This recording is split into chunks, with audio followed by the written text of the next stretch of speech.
Best moral stories. அது ஒரு அழகான கிராமம். ராமு சாந்தி அப்படின்னு தம்பதிக இருந்தாங்க. அவங்களுக்கு கல்யாணி கார்த்திக் அப்படின்னு 2 பசங்க இருந்தாங்க. ராமு நல்ல வேலைக்காரன். ஊர்ல விவசாயம் மட்டும் இல்லாம எந்த வேலையா இருந்தாலும் நல்லபடியா செஞ்சு முடிப்பான். கொஞ்ச நாளுக்கு அப்புறம் ராமு உடம்புக்கு முடியாம இறந்து போயிட்டான். ராமு இறந்ததுனால குடும்பத்தை நடத்த முடியாம சாந்தி கூலி வேலைக்கு போய்கிட்டு தன்னோட பசங்களை படிக்க வச்சு ஆளாக்குனாங்க. அம்மா படுற கஷ்டத்தை பார்த்து கார்த்திக் அவனோட மனசுல இப்படி யோசிச்சான். எப்படியாவது எங்க அம்மாவுக்கு நான் கஷ்டப்பட்டு வேலை செஞ்சு உதவி செய்யணும், எங்க அம்மா ரொம்ப கஷ்டப்படுறாங்க அப்படின்னு யோசிச்சுக்கிட்டு ஒரு நாள் அவன் அம்மா கிட்ட வந்து, அம்மா நான் படிச்சுக்கிட்டே உங்களுக்கு உதவி செய்யலாம் அப்படின்னு பாக்குறேன். நானும் வேலை செஞ்சா உங்களுக்கு வீடு நடத்துறதுக்கு உதவியாகும். அது மட்டும் இல்லாம நம்ம தங்கச்சிய கூட நல்லபடியா படிக்க வைக்கலாம். உன்னோட கோரிக்கை நல்லதுதான்ப்பா. ஆனா நீ ரொம்ப சின்ன பையன். நீ இப்பவே வேலைக்கு போகணும், பணத்தை சம்பாதிக்கணும் அப்படின்னு எல்லாம் யோசிக்க ஆரம்பிச்சேன்னா உன்னோட படிப்புல கவனத்தை செலுத்த முடியாது. நீ நல்லா படிச்சு நல்ல உத்தியோகத்துக்கு போகணும்னு தான் உங்க அப்பாவும் ஆசைப்பட்டாரு. உங்க அப்பாவோட ஆசைப்படியே நீ நல்லா படிச்சு ஒரு நல்ல வேலைக்கு போய் இந்த குடும்பத்தை காப்பாத்தணும். அப்பதான் உங்க அப்பாவோட ஆத்மத்துக்கு சாந்தி கிடைக்கும். உங்க அப்பாவோட ஆசீர்வாதம் உனக்கு எப்பவுமே இருக்கும்பா. ஆமாமா, எனக்கும் நல்லா படிச்சு பெரிய போலீஸ் ஆபீசர் ஆகணும்னு ஆசை. அப்பாவோட ஆசைய கனவை நான் கண்டிப்பா நிறைவேற்றுவேம்மா. எங்க ஸ்கூல்ல டீச்சர் சொன்னாங்கம்மா, அம்மா கஷ்டப்படும் போது உதவி செய்யணும்னு. அதுக்கு தாம்மா வேலையில உங்களுக்கு உதவி செய்யறேன்னு சொன்னேன். உங்களுக்கு உதவி செய்யறேம்மா. நான் ஸ்கூலுக்கு போகாம வேலைக்கு போய் உங்களுக்கு உதவி பண்றேன்னு சொல்லலம்மா. எனக்கு லீவு விடுவாங்கல்ல, அப்போ வேலைக்கு போய் உதவி செய்யறேம்மா. இந்த வேலையிலயும் சின்னது பெருசுன்னு ஒன்னும் இல்லம்மா. எனக்கு முடிஞ்ச மாதிரி நான் வேலையை செய்யறேம்மா. என்னோட தங்கம், உனக்குள்ள உன் தங்கச்சிக்குள்ள உங்க அப்பாவோட குணம் உருவத்தை பார்த்து நான் இத்தனை நாளா வாழ்ந்துகிட்டு இருக்கேன். நான் இருக்கிறதே உங்க 2 பேருக்காக தான். சின்ன பையனா இருந்தாலும் எவ்வளவு நல்லா புரிஞ்சுக்கிற. இருந்தாலும் இங்க பாருப்பா, படிப்பு மேல நிறைய கவனத்தை செலுத்தணும். ரொம்ப நல்லா படிக்கணும்பா அப்படின்னு சொல்லி சாந்தி வேலைக்கு கிளம்பி போயிட்டா. கார்த்திக் கல்யாணி ஸ்கூலுக்கு போயிட்டு திரும்பி வீட்டுக்கு வந்துகிட்டு இருக்கிற வழியில கொஞ்சம் பேரு வீட்டுக்கு சுண்ணாம்பு அடிச்சுக்கிட்டு இருந்தாங்க. வீட்டுக்கு சுண்ணாம்பு அடிச்சுக்கிட்டு இருக்கிறத பார்த்து கார்த்திக் அவனோட மனசுல இப்படி யோசிக்க ஆரம்பிச்சான். இந்த வேலைய செய்யறது நல்லதுன்னு எனக்கு தோணுது. ஏன்னா கலர் அடிக்கிறதுனால எந்த பொருளுக்கு எந்த செவுத்துக்கு எந்த கலர் அடிக்கலாம் அப்படின்னு யோசிக்கிறதுனால என்னோட புத்திசாலித்தனமும் அதிகமாவும் வேலையும் நல்லா நடக்கும். நான் சின்ன பையன், நிறைய வேலையை என்னால செய்ய முடியாது. ஆனா இந்த மாதிரி வீட்டுக்கு சுண்ணாம்பெல்லாம் அடிக்க முடியும். இந்த வேலையை நான் செய்யறேன். இப்படி கார்த்திக் சுண்ணாம்பு அடிக்கிறவங்க கிட்ட போய் இப்படி கேட்டான். அண்ணா, என் பேரு கார்த்திக். உங்க கூட சேர்ந்து இந்த சுண்ணாம்பை நானும் அடிக்கிட்டா?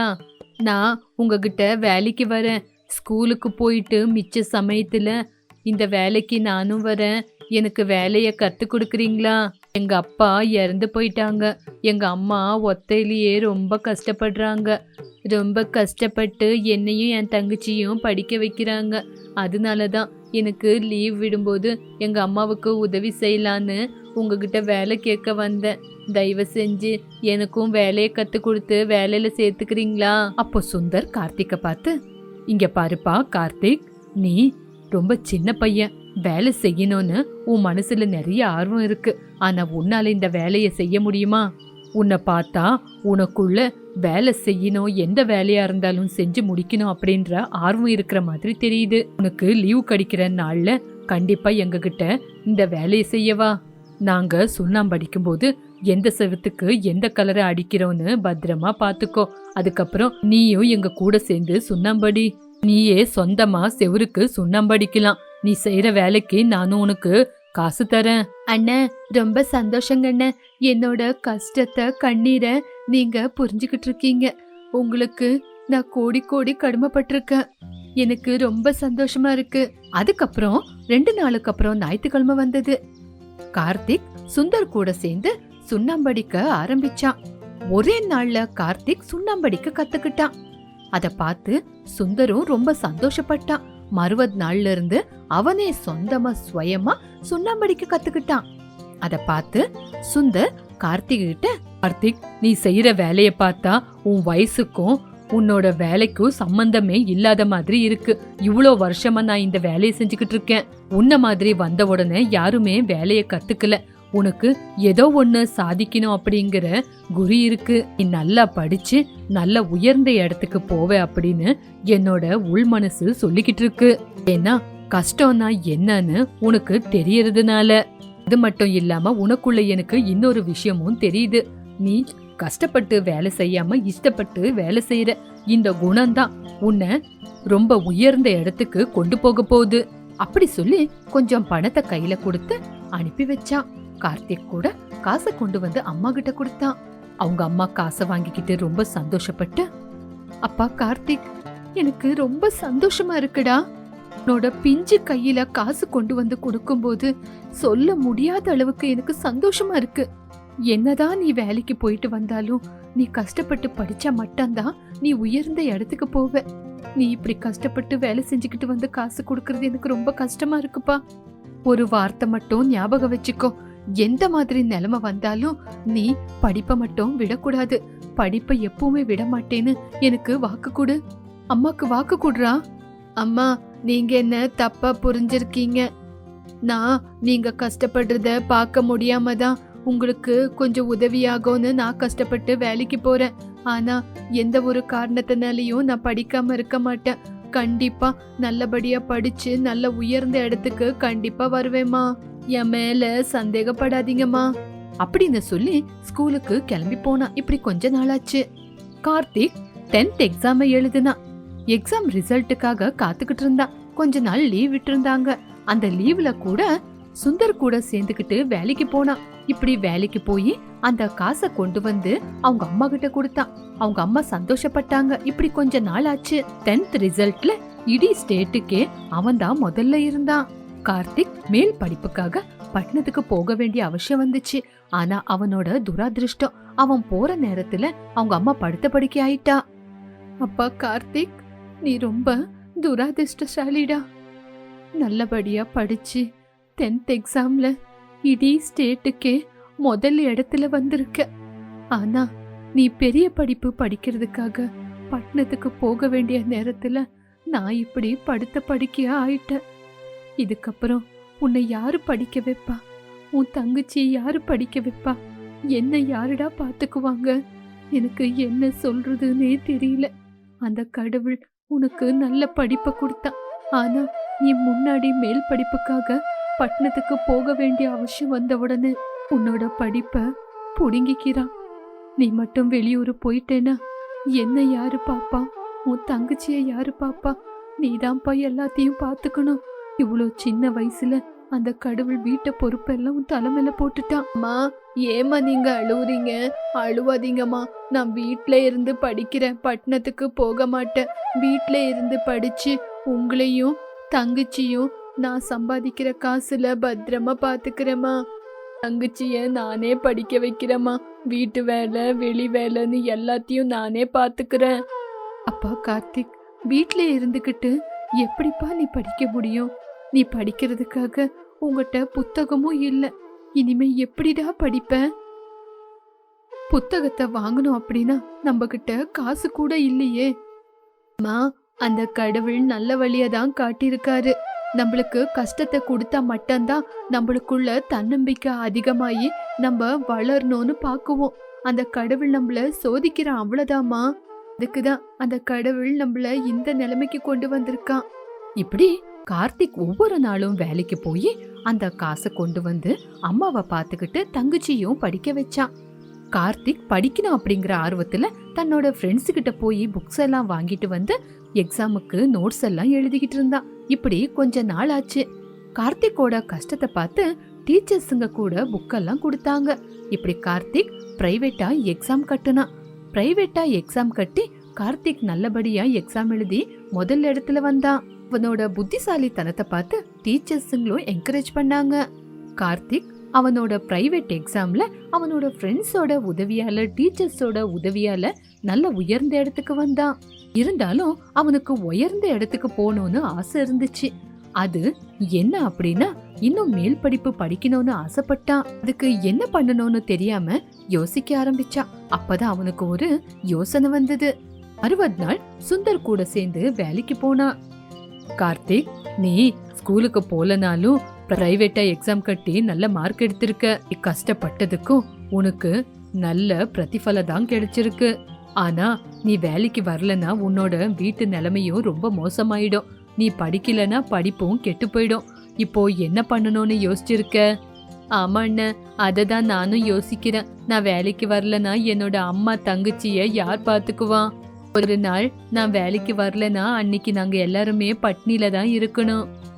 எப்படியாவது எங்க அப்பா கனவை ஈடேத்தணும் அப்படின்னு பகல் முழுக்க உங்க கூட வேலைக்கு வரேன்.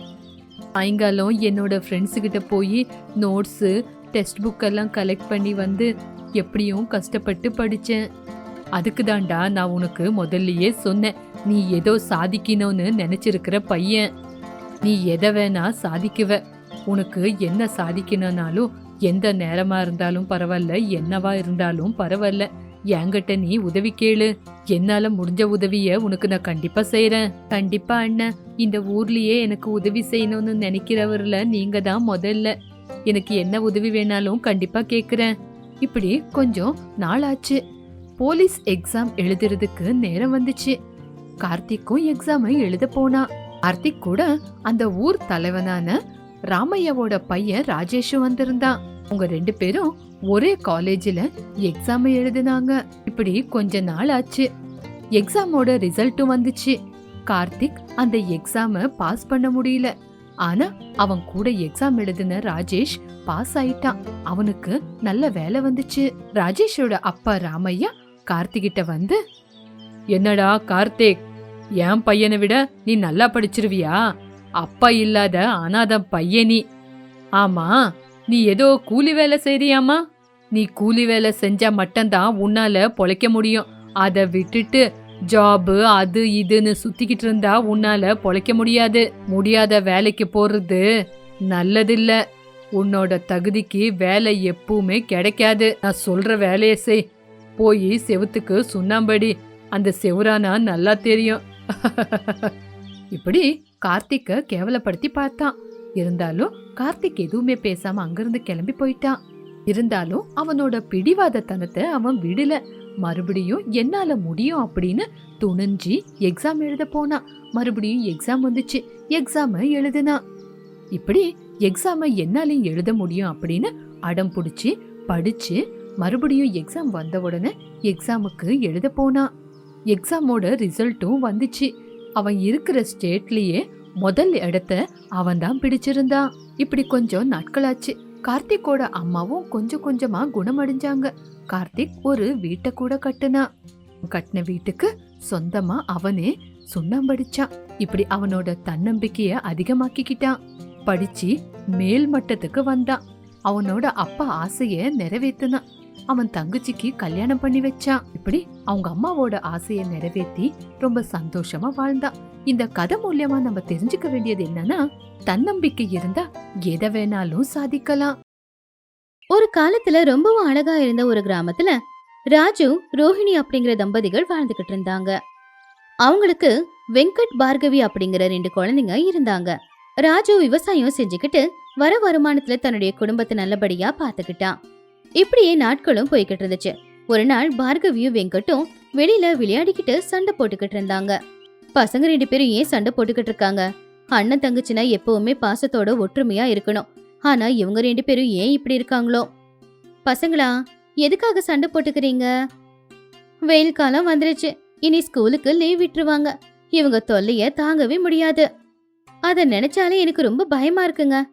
ஆமா ரோஹிணி, வெயில் காலத்தை பத்தி நினைச்சாலே பயமா இருக்கு. இந்த வருஷம் வெயில் காலத்துல நமக்கு இன்னும் எத்தனை சோதனைகள் இருக்கோ என்னவோ. நீங்க எதை பத்திங்க பேசிக்கிட்டு இருக்கீங்க? அதான் ரோஹிணி, விவசாயத்தை பத்தி தான். இந்த வருஷம் வெயில் அதிகமா இருக்கும்னு ஊருக்காரங்க பேசிக்கிட்டு இருந்தத நான் கேட்டேன். இந்த வருஷமாவது விளைச்சல் நம்ம கைக்கு கிடைக்குமோ கிடைக்காதோ அப்படின்னு ரொம்ப பயமா இருக்கு. ஆமாங்க, நாம நம்பி இருக்கிறது இந்த விவசாயத்தை தான். இந்த வருஷம் விளைச்சல் சரியா வரலனா அப்புறம் நாம பட்னியா தான் இருக்க வேண்டி இருக்கும். அப்படி அவங்க 2 பேரும் நினைச்சுக்கிட்டு இருந்தாங்க. இப்படி இருக்கும்போது ஒரு நாள் ராஜு வெளியில போய்கிட்டு இருக்கும்போது அப்போ வழியில அங்க அவன் ஜமீன்தார பார்த்தான். வணக்கங்கய்யா. ராஜு, என்ன விஷயம்? பொறுமையா நடந்து போய்கிட்டு இருக்க? அது ஒண்ணும் இல்லைங்கய்யா. உங்க வயல தான் குத்தகைக்கு எடுத்து நான் விவசாயம் பண்ணிக்கிட்டு இருக்கேன். அதுக்கு மேல இருக்கிற வயலும் உங்க வயல் தானே. அந்த வயல்ல இருந்து கொஞ்சம் தண்ணியை என்னோட வயலுக்கும் விட்டீங்கன்னா அந்த தண்ணியை வச்சு நான் விவசாயம் பார்த்துப்பேன். ராஜு, நீ பாத்துக்கிட்டு தானே இருக்க வெயில் எவ்வளவு அதிகமா இருக்குன்னு. எனக்கு வர தண்ணி என் வயலுக்கே பத்த மாட்டேங்குது. இதுல உன்னோட வயலுக்கு நான் எப்படி தண்ணி கொடுக்க முடியும்? அப்படி இல்லைங்கய்யா. தண்ணி இல்லைன்னா என்னுடைய விளைச்சல் எல்லாமே வீணா போயிடும் இல்லையா? அதனால இந்த ஒரு தடவை மட்டும் தண்ணி கொடுத்து உதவி பண்ணுங்கய்யா. சரி ராஜு, இந்த அளவுக்கு கெஞ்சி கேக்குற, அதனால நான் தண்ணியை கொடுக்கறேன். ஆனா சும்மா கொடுக்க முடியாது. அதுக்கு கொஞ்சம் பணம் செலவாகும். பணம் கொடுத்தாதான் தண்ணியையும் கொடுக்க முடியும். ரொம்ப நன்றிங்க ஐயா அப்படின்னு சொல்லி ராஜு அங்கிருந்து போயிட்டான். இப்படியே நாட்களும் போச்சு. இப்படி இருக்கும்போது ஒரு நாள் ராஜு ரோஹிணி 2 பேருமே ஒரு மரத்துக்கு கீழே உட்காந்து பேசிக்கிட்டு இருந்தாங்க. இந்த வெயில் காலத்தினால குடிக்கிறதுக்கும் கூட நமக்கு தண்ணி இருக்க மாட்டேங்குதுங்க. குடிக்கிறதுக்கு தண்ணிய பக்கத்து ஊருக்கு போய் கொண்டு வர வேண்டியது இருக்கு. ஆமா, இந்த வருஷம் இன்னும் வெயில் அதிகமா தான் இருக்கு. எங்கேயுமே ஒரு துளி தண்ணி கூட கிடைக்க மாட்டேங்குது. சொல்ல போன வயலெல்லாம் கூட காஞ்சு போயிடுச்சு. என்னங்க, அதான் ஜமீன்தார் கிட்ட கேட்டு வயலுக்கு தண்ணி விட சொல்றதா சொன்னீங்க? அவரு கொடுத்த அந்த கொஞ்ச தண்ணி அடிக்கிற வெயிலுக்கு எப்பவோ ஆவியா போயிடுச்சு ரோகிணி. வயலை பார்க்கும்போது பூமி தாய் தண்ணி வேணும் அப்படின்னு என்கிட்ட கேக்குற மாதிரியே எனக்கு தோணுது. இப்படியே இருந்துச்சுன்னா நிச்சயமா விளைச்சல் நம்ம கைக்கு கிடைக்க போறது இல்ல அப்படின்னு 2 பேரும் பேசிக்கிட்டு இருந்தாங்க. அப்பதான் வெங்கட் பார்கவி 2 பேருமே அந்த இடத்துக்கு வந்தாங்க. அப்பா, என்னப்பா ஆச்சு? ஏன்பா இப்படி உக்காந்துட்டு இருக்கீங்க? ஒன்னும் இல்லப்பா, நம்மளுடைய வயலை பத்தி தான் நாங்க யோசிச்சுக்கிட்டு இருக்கோம். அப்பா, எனக்கும் அண்ணனுக்கு தான் வெயில் காலத்துல லீவ் கொடுத்துருக்காங்கல்ல, அதனால நானும் அண்ணனும் 2 பேரும் சேர்ந்து உங்களுக்கு வயல்ல உதவி செய்யறோம்ப்பா. வேண்டாமா, வெயில் ரொம்ப அதிகமா இருக்கு. வெயில வேலை செஞ்சா உங்களுக்கு ஏதாவது வியாதி வந்துடும். அதனால 2 பேரும் வீட்லயே போய் இருந்துக்கோங்க. அப்படி இல்லப்பா, நாங்க உங்க கூட வயல்ல வந்து கஷ்டப்படுறோம். அப்பதானே உங்க கஷ்டம் எங்களுக்கு தெரியும். எங்க வாத்தியாரு விவசாயி, நம்ம நாட்டுக்கு முதுகெலும்பு மாதிரி. அவன் சேத்துல கால் எடுத்து வைக்கலனா நாம சாப்பாடு எடுத்து வாயில வைக்க முடியாது அப்படின்னு சொன்னாரு தெரியுமா? ஆமாப்பா, உங்க வாத்தியார் சொன்னது உண்மைதான். விவசாயிய பத்தி எவ்வளவு சொன்னாலும் அது குறைவாதான் இருக்கும். எல்லாரும் விவசாயிகளை பத்தி ரொம்பவும் கேவலமா தான் பேசிக்கிட்டு இருக்காங்க. ஆனா அவன் படுற கஷ்டத்தை பத்தி யாருக்குமே தெரியாது. அதுலயும் இந்த வெயில் காலங்கிறது விவசாயிங்களுக்கு ஒரு கண்டமாவே மாறிடுது.